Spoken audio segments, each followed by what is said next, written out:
성도님들 안녕하십니까? 오늘 함께 묵상할 말씀은 사무엘하 1장입니다.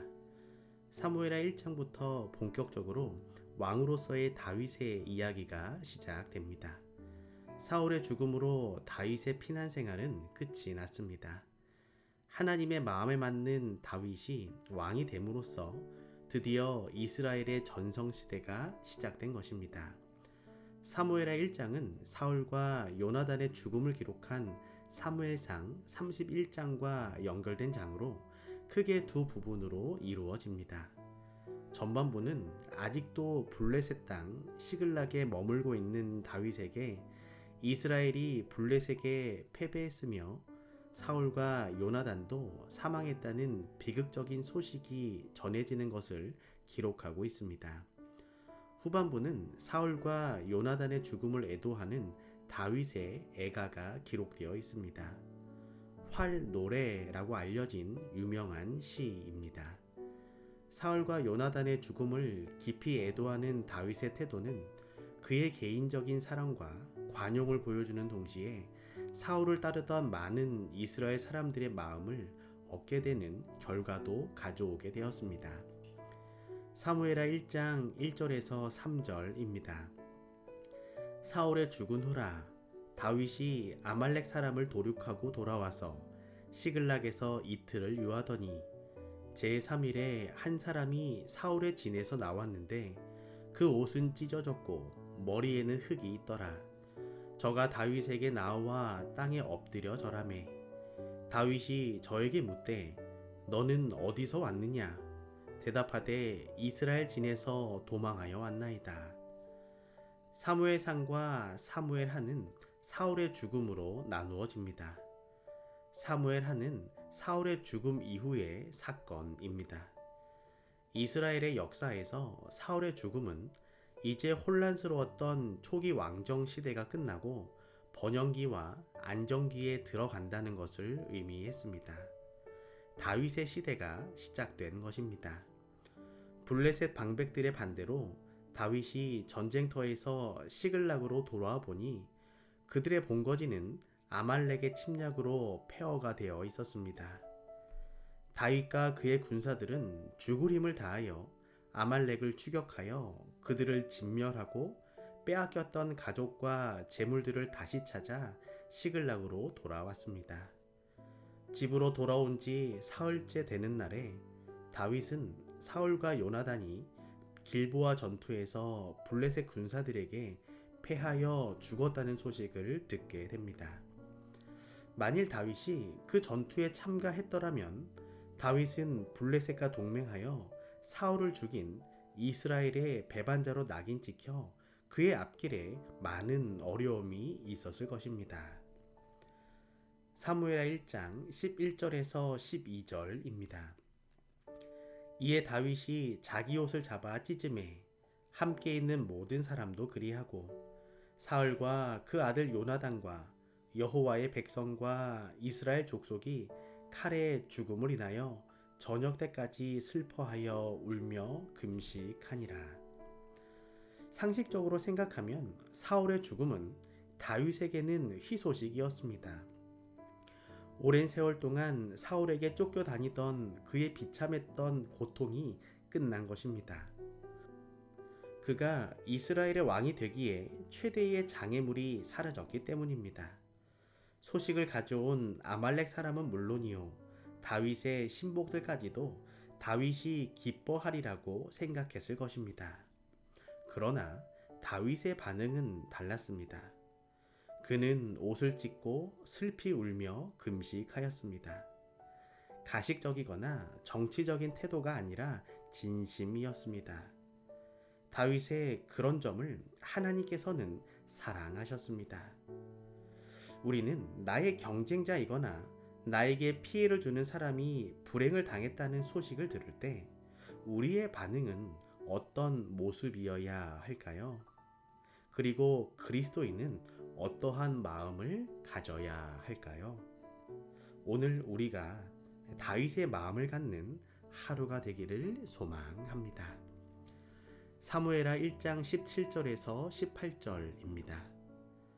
다윗이 이 슬픈 노래로 사울과 그 아들 요나단을 조상하고 명하여 그것을 유다 족속에게 가르치라 하였으니 곧 활 노래라. 야살의 책에 기록되었으되. 이 부분은 사울과 요나단의 죽음을 애도하는 다윗의 슬픈 노래입니다. 왜 활 노래라고 불렀을까요? 다윗의 애가가 활 노래라고 불려진 이유는 의견이 분분하고 확실치는 않습니다. 그러나 노래 중에 나오는 요나단의 활이란 말이 단서가 될 수 있습니다. 요나단의 활은 다윗에게 특별한 의미를 가지고 있었습니다. 다윗이 가장 외로웠던 시절에 그에게 위험과 우정을 알려주었던 요나단의 활은 그에게 살아갈 용기를 주었기 때문입니다. 사무엘하 1장 20절입니다. 이 일을 가드에도 고하지 말며 아스글론 거리에도 전파하지 말지어다. 블레셋 사람의 딸들이 즐거워할까? 할례받지 못한 자의 짤들이 개가를 부를까 염려로다.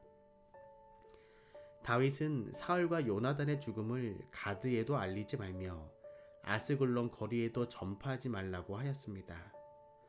가드와 아스글론은 블레셋의 대표적인 도시입니다. 가드는 아기스의 왕도로서 다윗도 한때 거주했던 곳입니다. 가드에도 고하지 말며 라는 말은 블레셋에게 알리지 말라는 뜻을 가진 일종의 속담이었습니다. 아스글론도 블레셋의 주요 성읍 중 하나로 가드와 아스글론은 블레셋 전체를 시적으로 표현한 말입니다. 사무엘하 1장 26절에서 27절입니다. 내 형 요나단이여, 내가 그대를 애통함은 그대는 내게 심히 아름다움이라. 그대가 나를 사랑함이 기이하여 여인의 사랑보다 승하였도다. 오호라, 두 용사가 엎드러졌으며 싸우는 병기가 망하였도다 하였더라. 애가에 나타난 다윗의 슬픔은 그의 깊은 신앙과 고상한 성품과 아량을 증명하는 진실되고도 깊은 슬픔이었습니다. 그는 그의 원수의 멸망을 조금도 기뻐하지 않았습니다. 그를 그렇게도 핍박하고 죽이려 했던 사람, 오랜 세월 사냥감을 쫓듯이 그를 추격하고 그를 고통 속에 몰아넣었던 사람, 그가 기름 부음을 받은 후로도 이스라엘의 왕위에 나가지 못하게 막던 최대의 장애물이 제거되었으나 다윗은 기뻐하지 않았습니다. 그는 사울의 죽음을 진심으로 애도하고 그가 이스라엘에게 남긴 업적을 칭송하였습니다. 그래서 그의 애가는 그의 민족과 후대의 모든 하나님의 백성들에게 아름다운 보배가 될 수 있었습니다. 우리는 보통 나와 경쟁 관계에 있는 이들의 업적을 깎아내리고 자신의 업적을 부각시키려고 할 때가 많이 있습니다. 하지만 그리스도인의 태도는 어떠해야 할까요? 우리는 어떠한 일을 맡게 되더라도 예수님처럼 낮아지는 겸손함, 모든 일을 예수님의 마음으로 하는 선한 마음이 필요합니다. 오늘 우리의 마음이 예수님의 마음, 다윗의 진실된 마음이 되기를 소망합니다. 오늘은 서원홍 집사님을 위하여 기도합니다. 사랑의 하나님, 서원홍 집사님을 다윗을 인도하신 하나님의 손길대로 늘 인도하여 주시고 구원의 하나님께서 집사님의 삶 속에 다윗과 같은 믿음을 허락하여 주시옵소서. 정춘선 집사님과 모든 가족들의 인생을 주관하여 주시고 평안할 때나 힘들 때나 언제나 손잡아 주셔서 인생의 모든 골짜기를 안전하고 건강하게 지나갈 수 있도록 하나님의 보호의 날개 아래 살아갈 수 있도록 하늘의 복을 허락하여 주시옵소서. 사랑의 예수님의 이름으로 기도합니다.